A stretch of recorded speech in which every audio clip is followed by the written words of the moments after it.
Rain hammered the neon-lit streets like bullets against glass. Frank Hemsworth stood in the entrance of the Blue Moon Bar, watching his boss, Evelyn Laudrup, stumble toward a group of men whose eyes held nothing good. Her designer heels caught on the wet pavement.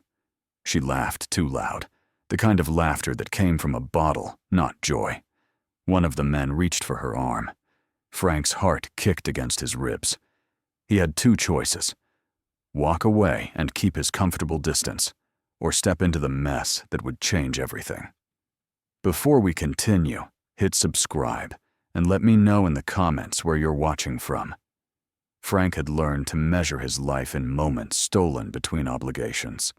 At 32, his days folded into each other like origami, precise, contained, each crease deliberate. He woke at 5:30 every morning to pack his daughter Wendy's lunch, the kitchen light cutting through darkness, while the rest of the world still slept. She was 7, with her mother's dark eyes and a smile that could break him into pieces he'd never quite managed to reassemble. His apartment smelled like burnt toast and lavender laundry detergent. The walls held photographs of Wendy at various ages, a visual timeline of the 3 years since the divorce. Cynthia had left for reasons that made sense on paper. Career opportunity in Boston, chance of a lifetime. We grew apart, but felt like abandonment when he looked at their daughter's face during video calls, watching her try not to cry. Work was his second home. Laudrup Industries manufactured medical equipment, the kind of precise machinery that kept people alive in hospital rooms across the country. Frank worked in operations, a middle management position that paid enough to keep Wendy in a decent school and himself in instant coffee. He arrived early, left late, and never complained. Invisibility was a skill he'd perfected. Evelyn Laudrup was the opposite of invisible. At 35, she'd inherited the company from her father and tripled its revenue in 4 years. She wore authority like a second skin, moved through the office with the certainty of someone who'd never had to question her place in any room. Her voice could cut through conference calls like a scalpel.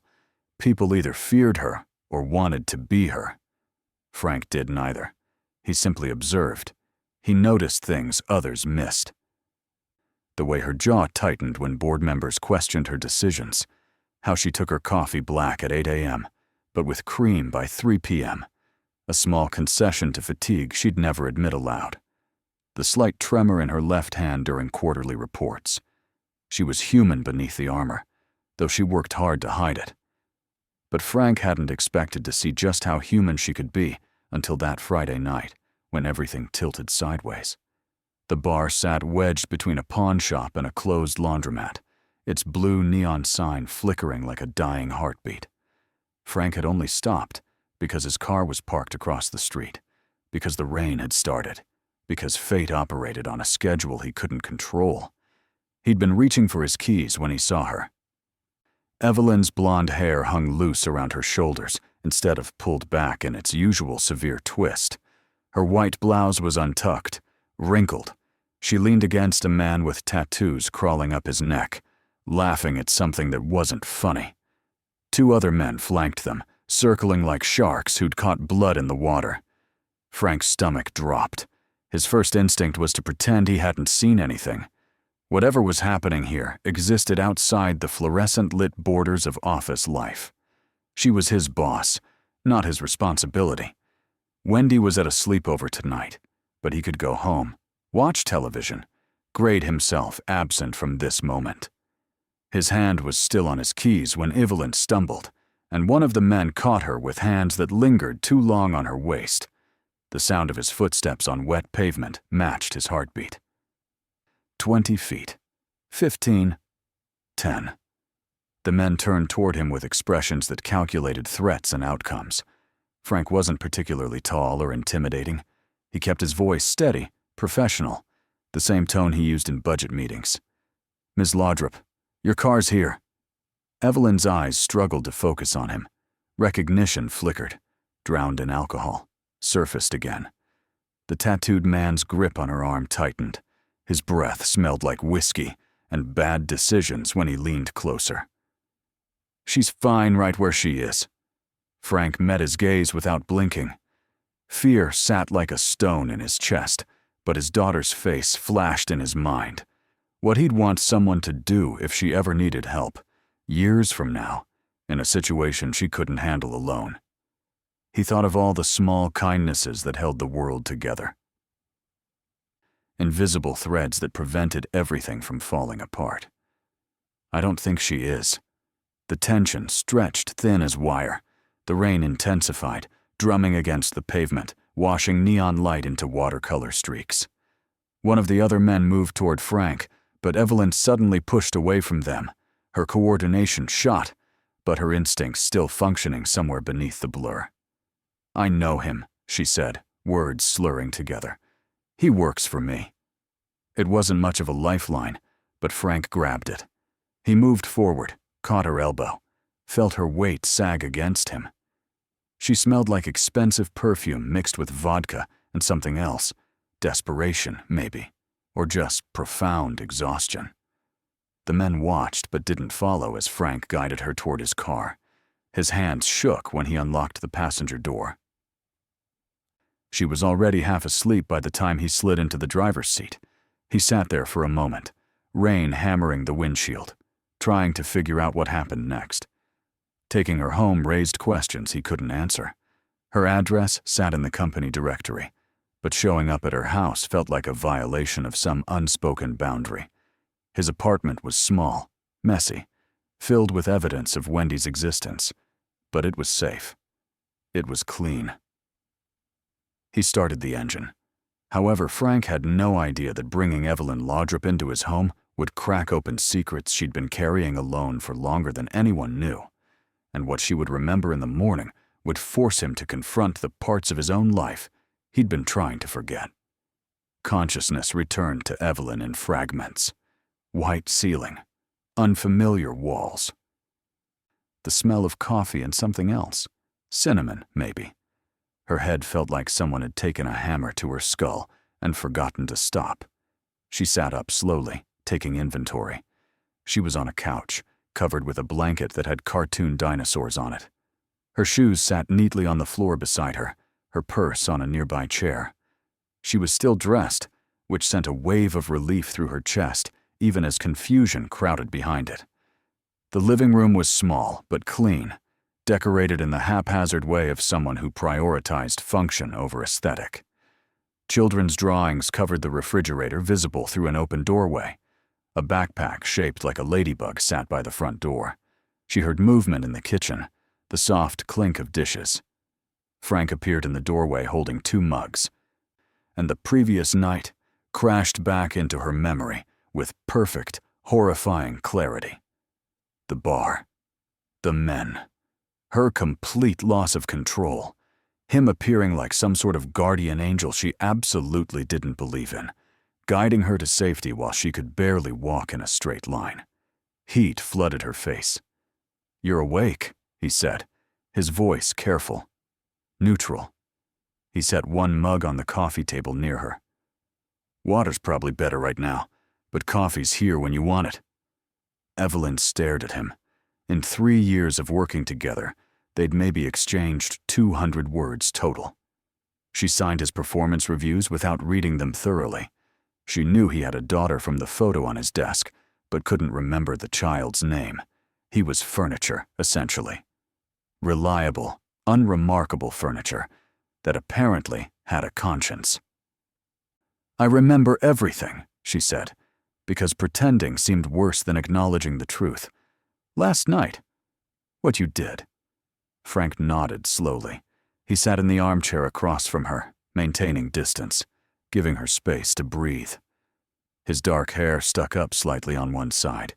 He wore sweatpants and an old college t-shirt, so different from his usual button-downs and khakis that he looked like a different person entirely. "You were pretty out of it," he said. "I didn't know where else to take you. I hope that's okay." The careful politeness in his voice made something crack inside her chest. She was so tired. Tired of holding everything together with wire and determination. Tired of being the person everyone expected her to be. She'd gone to that bar last night because it was Friday, and she'd just signed the papers selling her father's company, her company, to a conglomerate that would strip it for parts. Because 3 years of fighting board members who saw her as her father's spoiled daughter instead of a capable CEO had finally worn her down to nothing. Because she was 35, unmarried, childless by choice, that suddenly felt like punishment, and so desperately alone she couldn't remember the last time anyone had touched her with kindness instead of agenda. "Why did you help me?" The question came out smaller than she intended. Frank took a long breath. "Because I have a daughter. Because I'd want someone to help her if she needed it someday. Because it was the right thing to do." Such simple reasoning. No calculation. No angle. Just basic human decency in a world that seemed to be running short on it. Evelyn felt tears prick her eyes and blinked them back furiously. She never cried. Crying was weakness, and weakness got you eaten alive in boardrooms and during hostile takeovers. "I sold the company yesterday," she heard herself say.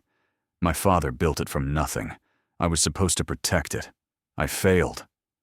Frank didn't rush to contradict her or offer meaningless platitudes. He just listened, which was somehow worse and better simultaneously. "I don't have any other family," she continued, unable to stop now that she'd started. "My mother died when I was 12. Dad poured everything into Laudrup Industries. I thought if I could make it succeed, make it grow, I'd finally be enough. But they wore me down. The board, the shareholders, everyone who thought they knew better. So I sold it. I gave up. And last night I got drunk because I didn't know what else to do with the feeling that my entire life had been for nothing." The confession left her hollowed out. She waited for judgment, for the subtle shift in his expression that would confirm what she already knew, that she was broken, insufficient, a failure at the only thing that had ever mattered. Instead, Frank said, "My ex-wife left 3 years ago, took a job in Boston, and decided our daughter and I didn't fit into her new life. I spent months thinking I'd done something wrong, that if I'd been different, better, more successful, she would have stayed. My therapist finally told me that sometimes people leave because of their own fears, not because of anything we did or didn't do. It didn't make it hurt less, but it made it make sense." Evelyn stared at him. She'd never heard him speak more than a sentence or two. She'd certainly never heard him talk about anything personal.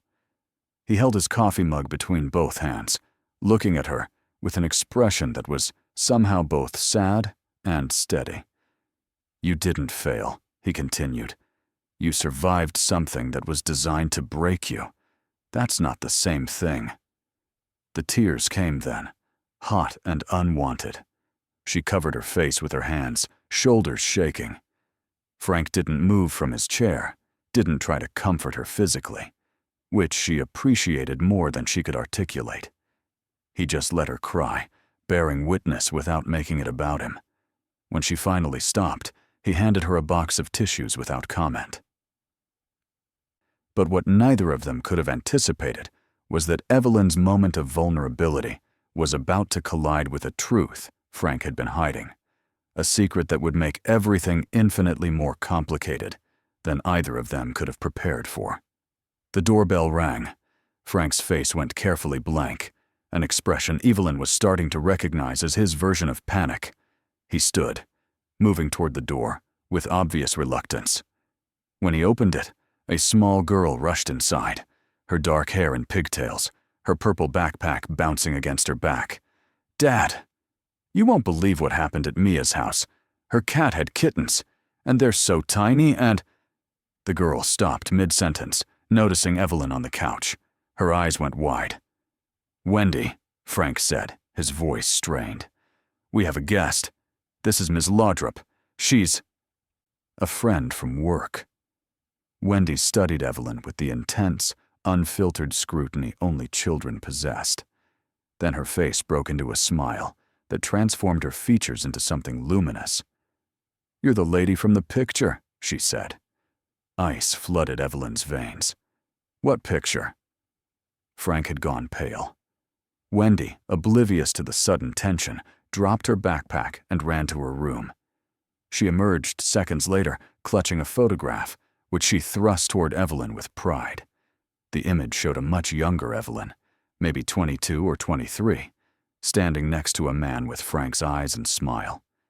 They were at some kind of outdoor concert, both grinning at the camera. The man had his arm around her shoulders. She remembered that day, remembered the warmth of the sun, the taste of overpriced beer, the way he'd made her laugh so hard she couldn't breathe. "That's my Uncle David," Wendy said happily. "He died before I was born, but Dad says he was really cool. He kept all his pictures." The room tilted. Evelyn's gaze snapped to Frank, who looked like he wanted the floor to open and swallow him whole. David Hemsworth. She'd dated him the summer between college and graduate school, a brief, intense relationship that had burned bright and fast before they'd both moved to different cities for different opportunities. She'd heard about his death in a motorcycle accident years later through mutual friends, had felt genuine grief, but life had moved forward the way it always did. "You're his brother," she said, her voice barely above a whisper. Frank nodded slowly. "Half-brother. Same dad. Different moms. I was 6 when he was born. We weren't close growing up. Age gap was too big. But after he died, I started going through his things. Found boxes of photos. You were in a lot of them. He'd written about you in his journal, about how you were going to change the world, how you were the smartest person he'd ever met." Evelyn couldn't breathe. The universe was too small, too connected. Threads she'd thought were severed years ago suddenly pulling taut. "You knew who I was. When you started working at Laudrup Industries, you knew. I knew you were the same Evelyn Laudrup he'd dated. I didn't know you'd become CEO until I showed up for my first day and saw you giving a presentation to department heads." Frank's voice was steady, but his hands weren't. "I thought about quitting, but I needed the job, the health insurance, the salary. Cynthia had just left, and Wendy needed stability. So I stayed, and I kept quiet because what was I supposed to say? 'Hi, I'm the brother of your ex-boyfriend from a decade ago?' It felt weird, intrusive. 'You've been watching me for 3 years. The words came out sharper than she intended. Knowing this connection existed between us, knowing things about me I never told you, and you just said nothing? "I wasn't watching you," Frank said, and now there was an edge to his voice. "I was doing my job. You barely knew I existed until last night. I kept my distance specifically because I didn't want to make this weird. Because what happened between you and David was none of my business. I saw the photo on your desk, the one of you and your father at the company opening. I read about you in the company newsletter. I learned who you were as a person, not as my dead brother's ex-girlfriend. And yeah, maybe I should have told you sooner. But when? At the quarterly meeting? In the elevator? By the way, we have this cosmic connection neither of us asked for." Wendy looked between them with growing concern. "Are you guys fighting? I didn't mean to." "It's okay, sweetheart," Frank said, his voice immediately softening. "Why don't you go play in your room for a bit? Miss Laudrup and I need to talk about grown-up stuff." Wendy hesitated, then retrieved her backpack and disappeared down the hallway. The silence she left behind felt heavy as stone. Evelyn stood, paced to the window, tried to organize thoughts that wouldn't stay still. The rain had stopped. Sunlight broke through clouds, casting strange shadows across the living room. "Did you save me last night because of David?" The question hurt to ask. "Because you felt like you owed him something?" Frank's answer was immediate and firm. "No. I saved you because you needed help and I was there. David's been gone for 8 years. This isn't about him." "Then what is it about?" He stood, moved closer, but maintained careful distance. "It's about the fact that I see you working yourself to exhaustion. I see you eating lunch at your desk every day. I notice when you stay late, when you come in early, when you're carrying the weight of 50 people's livelihoods on your shoulders and pretending it doesn't hurt. I watch you be brilliant and capable and completely alone. And I recognize it because I'm living a version of the same life. So when I saw you in danger last night, I didn't think about David. I thought about you. Something shifted in Evelyn's chest, a tectonic plate moving after years of being locked in place. She looked at this man, this quiet, observant man she'd dismissed as unremarkable, and saw someone who'd been paying attention all along. Someone who'd kept her safe without expecting anything in return. Someone who understood loneliness because he lived inside it too. I don't know how to do this, she admitted. How to be vulnerable. How to let someone see me like this. I don't either, Frank said. But maybe we could figure it out together. However, the fragile understanding forming between them was about to be tested in a way neither could have anticipated, because the past wasn't done with them yet, and sometimes the hardest thing about moving forward is confronting what you left behind. Monday morning arrived with the weight of unfinished conversations. Evelyn walked into Laudrup Industries at 7 a.m., her armor back in place, tailored suit, hair perfect, expression unreadable. She'd spent the weekend thinking about Frank, about David, about the strange architecture of fate that had brought her to this moment. She'd made a decision. She found Frank in his office, already at his desk despite the early hour. He looked up when she entered, and she saw the careful neutrality settle over his features like a mask. "We need to talk," she said, closing the door behind her. "Professionally." Frank's expression didn't change, but something flickered in his eyes. Of course. Evelyn sat in the chair across from his desk, crossed her legs, channeled every ounce of CEO composure she possessed. "I'm resigning. The sale goes through in 2 weeks. The new owners will restructure everything. I'm not interested in staying on as a figurehead." "I heard rumors," Frank said carefully. "I'm sorry." "Don't be.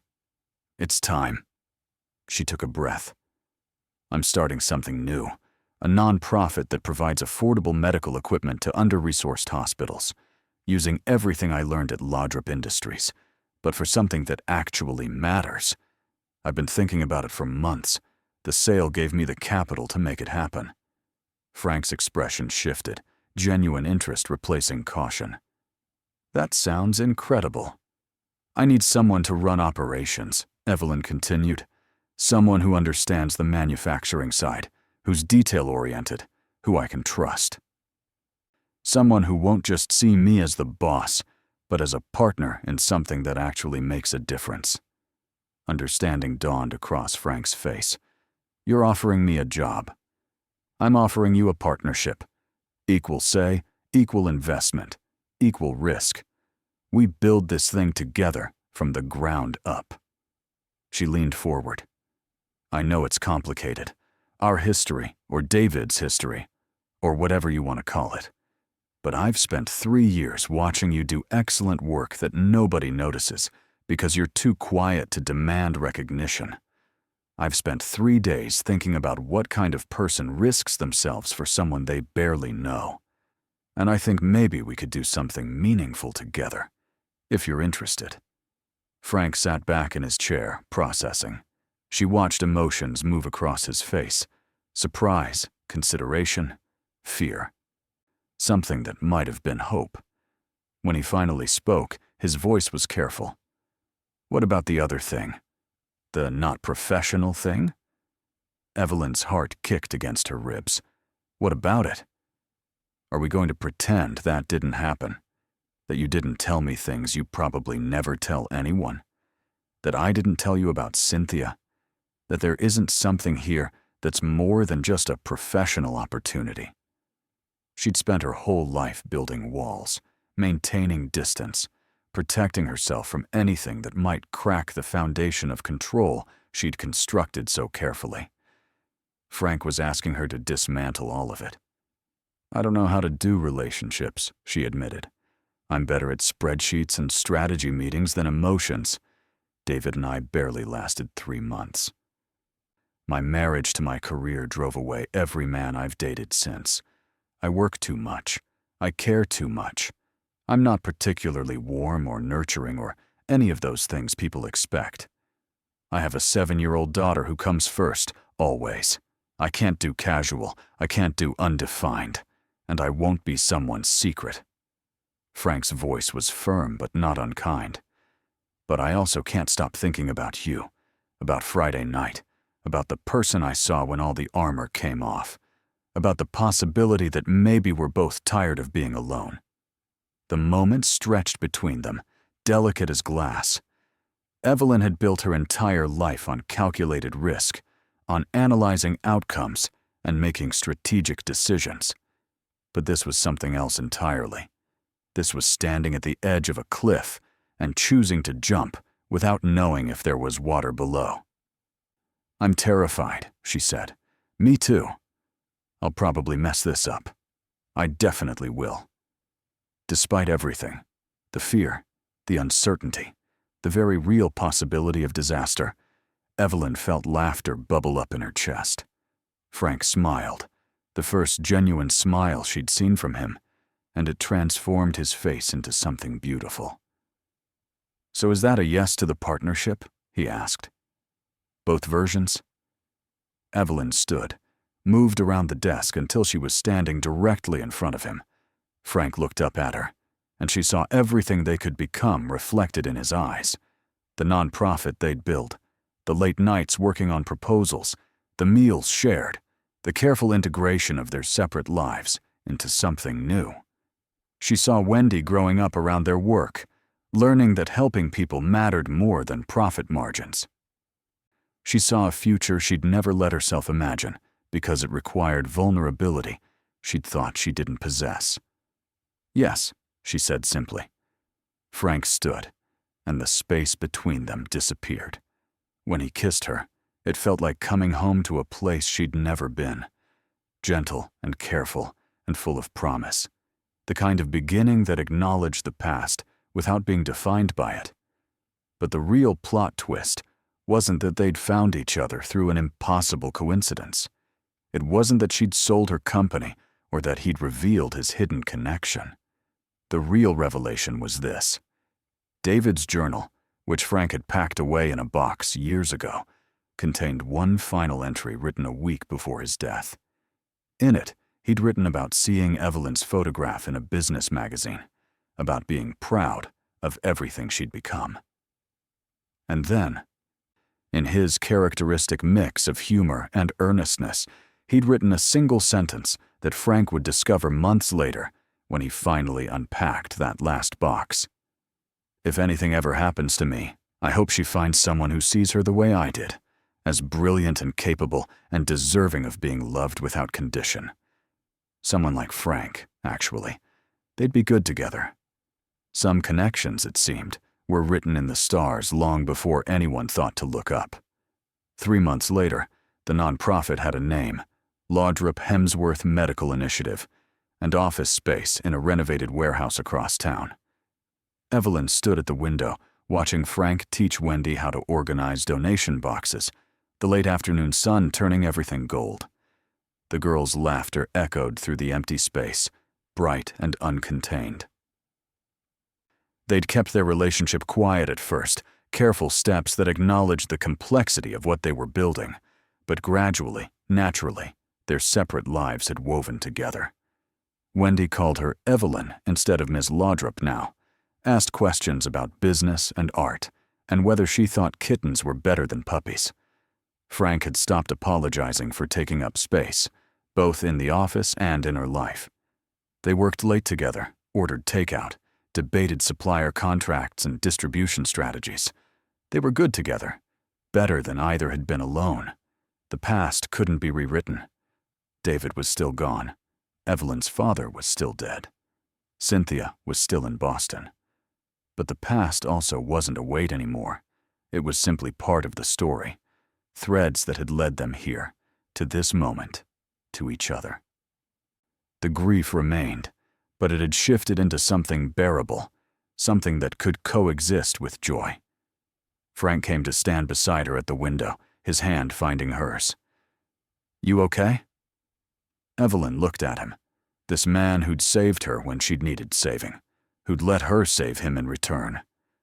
"Yeah," she said, and meant it. "I really am." Outside, the city hummed with possibility. Inside, they were building something that mattered. Not just the nonprofit, though that was important. But this, the careful construction of a life made from honesty, vulnerability, and the radical decision to stop being alone. It wasn't perfect. It was messy and complicated and sometimes scary. But it was real, and real, Evelyn was learning, was worth all the risk.